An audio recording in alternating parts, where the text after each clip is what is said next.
Hello guys, welcome back to my channel Shaynika's blog. আজ বৃহস্পতিবার, তাই সকাল থেকেই পুজোর জোগাড় চলছিল। আর এইদিকে আমি আমার সরস্বতী ঠাকুরকে রজনীগন্ধার মালা পরিয়েছি। কি মিষ্টি লাগছে, তাই না? এরপর মায়ের পুজো কমপ্লিট হয়ে গেছে। দেখতেই পাচ্ছ সামনে কত সুন্দর আলপনা করেছে। আমি এত ভালো আলপনা সত্যি দিতে পারি না, কিন্তু আমি আঁকি, তার সত্ত্বেও এত ভালো আলপনা দিতে পারি না। তোমরা কারা আলপনা দিতে পারো একটু জানিয়ে দাও তো। দেখতেই পাচ্ছ চৌকাটেও মা আলপনা দিয়েছে। আর এরপরে লাঞ্চ ছিল ভাত, কুমড়ো ভাজা, যেটা চুলের জন্য খুব প্রয়োজনীয়। কুমড়ো প্রত্যেকে খাও।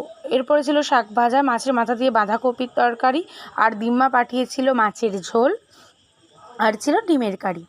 তো এরপরে ওয়েদারটা খারাপ হওয়ার জন্য মাঠে যেতে পারিনি, খুব বৃষ্টি হচ্ছিল আমাদের এখানে। পর মা মটর ভেজে দিয়েছিল, আর মরিচ দেওয়া ছিল তাতে, আর ছিল মুড়ি, আর বাবাই করেছিল চা। তারপর আমি আটা মাখিয়ে ফেলেছিলাম রাত্রিরে ডিনারের জন্য, আর ছিল ঘুগনি।